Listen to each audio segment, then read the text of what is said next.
Oke, halo semuanya, balik lagi sama gue Daprel. Jadi buat hari ini gue mau bahas gamepad lagi, tapi ini agak beda. Jadi ini adalah Funtech Shooter 3 atau BGP 13S. Ini tampak belakangnya, ini depannya, ini warna putih.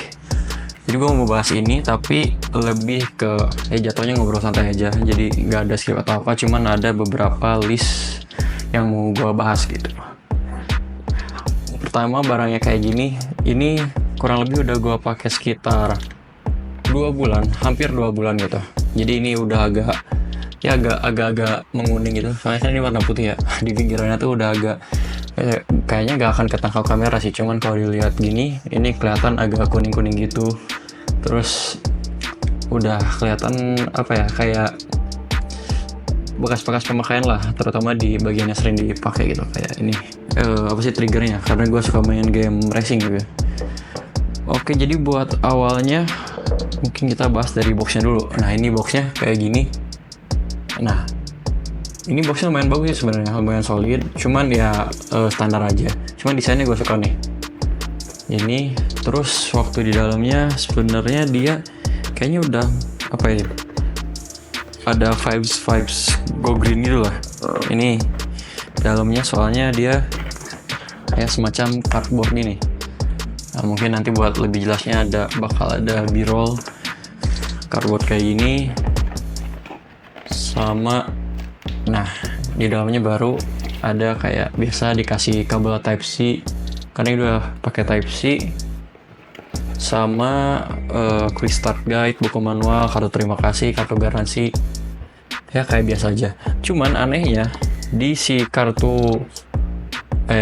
di buku manualnya itu dia gak ngejelasin masalah gimana nyalain si ininya gitu, si gyronya. Padahal salah satu fitur yang menurut gua unik di gamepad ini itu ada gyronya dia. Cuman di sini malah gak dijelasin. Nah, oke, kita lanjut ke ini fitur utamanya. Apa sih yang menurut gua ini adalah gamepad di 200 ribuan. Pokoknya gamepad murah yang fiturnya itu salah satu yang paling lengkap gitu. Nah, kenapa? Sebenarnya udah pasti ada spesifikasinya di belakang boxnya di sini. Nah, cuman yang ada beberapa yang mau gua highlight itu dia pastinya udah full hall effect. Mau analognya, mau triggernya, dia udah hall effect. Jadi gak akan drifting, terus akurasinya bisa dibilang bagus gitu. Udah dicek di sirkuit ATR juga oke. Terus dia ada rumble motor, jadi vibrationnya udah kiri kanan. Biasanya yang murah itu antara satu doang atau nggak ada, tapi ini udah kiri kanan, jadi udah oke. Dan kerennya lagi, dia bisa disetting antara si tingkatannya gitu, mau berapa gitu. Kemudian dia ada gyroscope. Jadi kalau misalkan kalian main game tembak-tembakan gitu, atau enggak main game racing juga bisa, dia bisa disetting jadi buat aim atau buat kamera gitu. Jadi kalian bisa gerak-gerakin si controllernya gitu, dan dia bakal ngedetek gimana si motionnya. Nah, kemudian yang menurut gua salah satu yang paling unik itu si dongle-nya. Nah, jadi ini dongle-nya yang bikin unik tuh bukan masalah polling rate 1000 Hz-nya, tapi menurut gua bisa dicopot gitu. Dia jadi bisa mau Type A bisa, mau Type C bisa gitu. Jadi kalau misalkan kalian lihat sebenarnya si dongle-nya tuh yang gedenya tuh dia cuman semacam USB converter aja dari Type C ke Type A. Cuman yang beneran dongle-nya dia tuh yang kecil ini, yang si Type C ini. Nah, menurut gue ini implementasi yang bagus, ini ide yang bagus gitu. Kenapa gak semua brand, gak semua merek yang pakai dongle-donglean tuh diginiin gitu biar enak. Terus lihat juga kan di Instagram, di Reels, di TikTok apalah, banyak yang nyimpan dongle-nya biar gak hilang kayak gini. Jadi di depan kayak gini. Nah, jadi kalau misalkan kalian gak pakai, gak usah ribet-ribet nyimpan di mana gitu dongle-nya. Tinggal ditempelin aja ke lubang charger si controllernya. Terus nanti kalau misalnya mau pakai ya tinggal copot lagi, terus colokin di laptop atau PC kalian, jalan lagi aman. Enak. kan. Terus ada time makronya, ada makronya juga, jadi bisa disetting nanti makronya mau kayak gimana. Gue belum cobain sih, cuman kalau misalkan dari boxnya dilihat di sini, dia bisa ngerekam sampai 63 keystroke di waktu 5 menit. Jadi yang gue pahami itu, nah di sini ada keterangannya. Berarti yang gue pahami itu, dia misalkan kita mau mencet ada kombinasi gitu, misalnya di game fighter misalkan AX gitu 5 kali, dia bisa gitu datar, jadi kita tinggal pencet tombol makronya, dia langsung mencet kayak gitu. Buat pemakaian si kontrol ini, gue kurang lebih dia si baterainya ini gue mainnya biasa aja gitu, sekitar 2 hari sekali apa gitu, misalnya gue pulang kuliah atau apa main gitu. Ini tuh seminggu sekali chargingnya, dia chargingnya type C pakai kabel mana aja aman gitu, sekitar seminggu sekali. Cuman menurut gua yang paling unik dari si gamepad ini, selain si gyronya itu yang udah sama gyronya kedetek Steam lagi, itu ada softwarenya. Nah jadi aneh gitu, gua awalnya skeptis, ini buat apa sih sebenarnya software di gamepad gitu, ada software terutama gamepad murah gitu ya, ada softwarenya buat apa. Ternyata dia bisa disetting banyak gitu, kayak kalau misalkan kalian tahu kan, kalau misalkan hal efek itu dia dead zone-nya hampir 0 kan. Jadi kalau misalkan kalian triggernya ini begitu ditekan dikit dia langsung ke input. Kemudian si ini juga, si analognya juga dia bener-bener no dead zone gitu.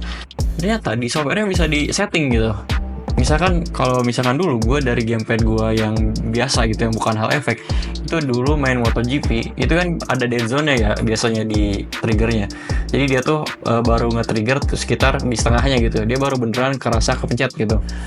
Nah waktu pindah ke hal efek, jadi harus belajar lagi gitu karena gak sinkron. Awalnya harus ditekan sedikit, ditekan setengah itu dia agak terlalu ngegas, ini baru juga disentuh udah ngegas gitu. Nah itu bisa diatur, misalkan kalian nggak mau langsung nih, nggak mau terlalu sensitif banget si ininya, si triggernya, ya tinggal diatur aja, berarti ntar bisa digeser slidernya jadi dia startnya lebih awal gitu. Atau enggak misalkan pengen si joysticknya langsung mentok gitu, nggak benar-benar harus dikekanin banget, itu tinggal disetting aja. Terus mau ada dead zone juga bisa. Menurut gue itu apa ya, di gamepad harga segini gitu, itu adalah fitur yang bisa dibilang wah gitu. Kalau misalkan feel biasa kayak ininya sebenarnya biasa aja ya, tapi ya 200.000 mau apa gitu ya. Jadi ini kalau di marketplace itu harganya sekitar 250, kadang ada beberapa yang diskon jadi 230, ya pokoknya si standarnya dipatoknya 250-an lah. Nah, ini kalau misalkan kalian mau dengar si suaranya, ini mic gue di sini, ini kayak gini kalau bisa dipencet.